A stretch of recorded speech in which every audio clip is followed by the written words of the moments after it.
अब है question number 21 का दूसरा भाग, जिसमें बोला जा रहा है कि 80 मीटर चौड़ी सड़क के दोनों ओर आमने सामने समान लंबाई वाले दो खंभे खड़े हैं। इन दोनों खंभों के बीच सड़क के एक बिंदु से खंभों के शिखर के उन्नयन कोण क्रमशः 60 डिग्री और 30 डिग्री है।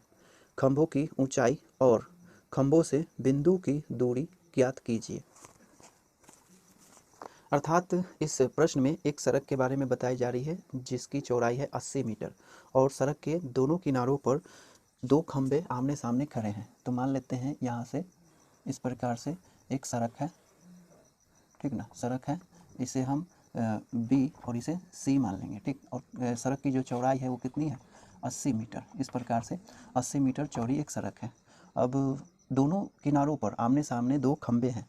तो मान लेते हैं खंभा इस प्रकार से है, इसे हम एक कह देंगे तो खंभा ए बी हो जाएगा। और दूसरे किनारे पर एक और खंभा है, इसे हम मान लेंगे इस प्रकार से, ठीक। तो ये हो जाएगा बी, ठीक।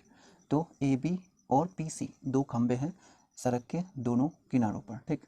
अब इस सड़क के बीच में, यानी बीच में किसी बिंदु पर सड़क के बीच में इनके सिरों का उन्नयन कोण 60 डिग्री और 30 डिग्री बनता है, ठीक। तो हम मान लेते हैं कि ये बिंदु कहीं पर है, यहाँ कहीं पर है, ठीक। और ये बिंदु क्या है, ओ है, ओ बिंदु मान लेते हैं। तो पहले खंभे के शिखर का उन्नयन कोण बताया जा रहा है कितना, 60 डिग्री है। तो इस प्रकार से ये हो जाएगा 60 डिग्री।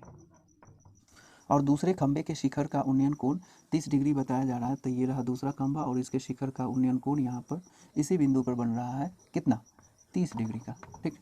तो जो प्रश्न है हम इससे इस प्रकार से ड्रॉ कर सकते हैं। दो खंभे हैं सड़क के दोनों किनारों पर, सड़क की चौड़ाई है 80 मीटर।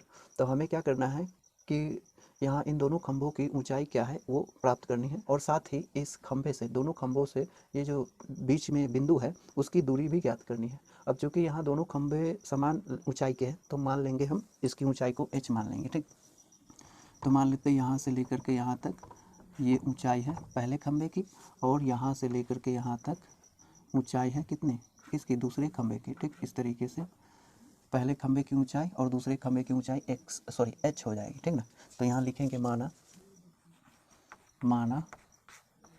खंभों की ऊंचाई, खंभों की ऊंचाई बराबर में h, ठीक ना। तो यहाँ पर हम देख रहे हैं दो त्रिभुज है, दोनों त्रिभुज में हम देखें तो इस 60 डिग्री के लिए ये लंब है और ये जो 80 डिग्री है ना, तो दोनों त्रिभुज के आधार से रिलेटेड है। तो यहाँ पर आधार और लंब का रिलेशन लगाना पड़ेगा, ठीक।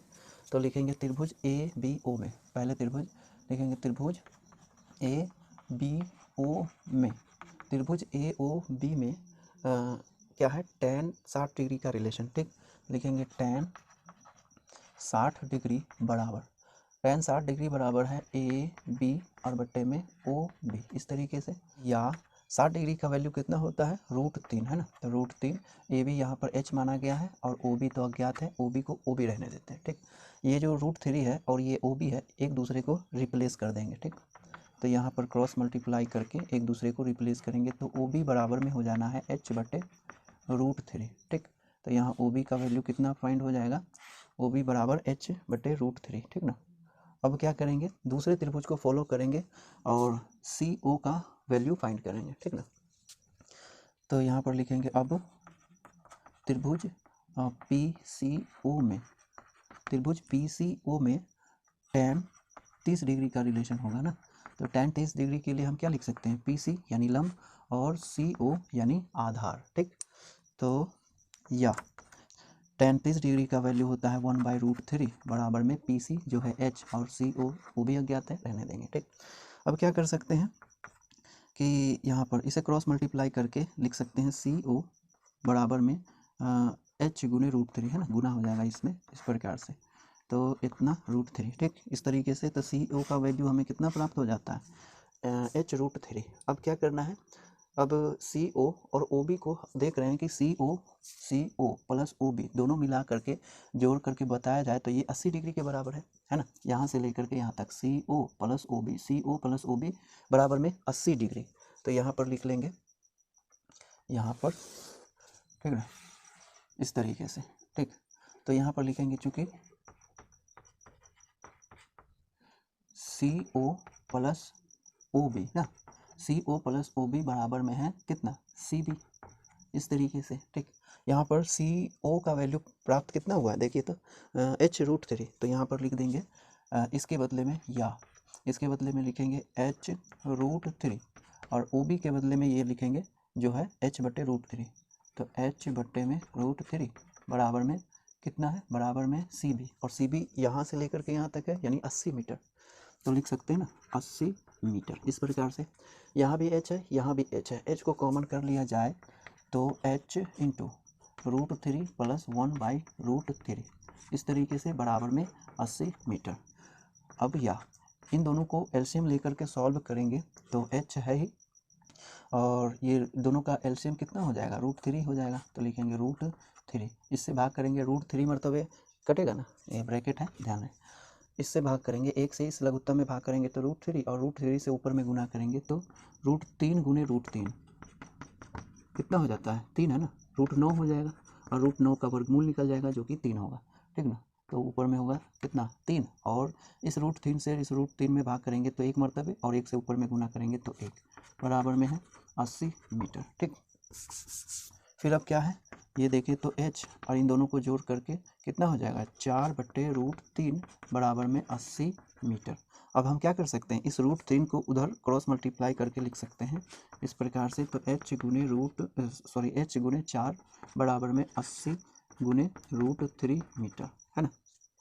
हमें तो h का वैल्यू चाहिए, तो यहाँ पर गुना में है 4, 4 को हटाएंगे कैसे, भाग लगा करके, दोनों पक्ष में 4 से भागा लगा देंगे, ये 4 कैंसिल हो करके देगा h, और इधर 4 एकम 4 और 20 दूना 80 हो जाएगा, ठीक ना, यानी 20 चौके 80, है ना, तो 20√3 मीटर, यानी h का वैल्यू कितना प्राप्त हो जाता है, h का वैल्यू यहाँ पे प्राप्त हो जाता है 20√3 मीटर, ठीक। अतः लिखेंगे यहाँ पर, अतः खंभों की ऊंचाई, खंभों की ऊंचाई बराबर में कितना, 20√3 मीटर, ठीक। तो खंभों की ऊंचाई हमें प्राप्त हो जाती है। अब हमें क्या चाहिए, अब हमें चाहिए क्या चीज़, इस बिंदु की दूरी, यानी पहले खंभे से, यानी ये पहले खंभे से ये O, और दूसरे खंभे से भी O, यानी CO और OB का वैल्यू हमें चाहिए होगा, ठीक है। तो अब आगे लिखेंगे, इधर लिख लेते हैं, स्पेस नहीं है, और यहाँ पर हम देख रहे हैं ये क्या, यहाँ ये CO है ना, लिखेंगे चूँकि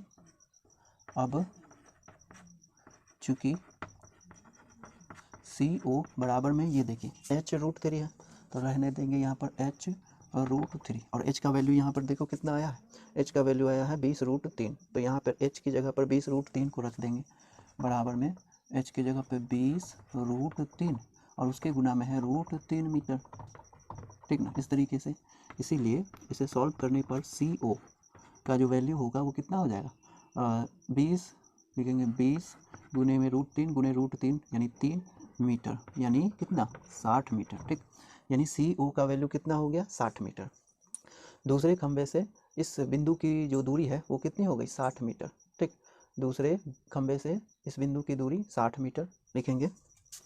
अतः दूसरे खंभे से क्या चीज़, O की दूरी कितनी, 60 मीटर, इस तरीके से। फिर अब क्या करना है कि पहले खंभे से इस O की दूरी ज्ञात करनी है, तो OB हो जाएगी, है ना, तो OB यहाँ पर हम देख सकते हैं। अब लिखेंगे, अब चूँकि OB है ना, OB कह लीजिए या BO कह लीजिए, है ना, OB बराबर में है h/√3। अब यहाँ पर h का वैल्यू तो यही है ना, 20√3 मीटर, है ना, तो लिखेंगे 20√3 मीटर बटे में √3, तो ये और ये दिख रहा है कैंसिल हो जाएगा ऊपर नीचे, है ना, या OB का वैल्यू कितना प्राप्त हो जाता है, 20 मीटर, इस तरीके से तो लिख सकते हैं ना।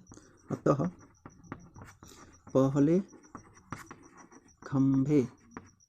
पहले खंभे से O की दूरी बराबर में कितना, 20 मीटर, ठीक।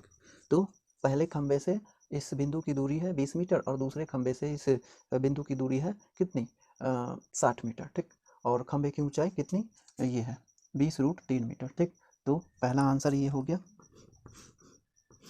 फिर दूसरा आंसर ये हो गया, और तीसरा आंसर यानी ये 60 डिग्री, ठीक ना, 60 डिग्री हो जाएगा, मीटर में है ये, ठीक ना, इस तरीके से, ठीक।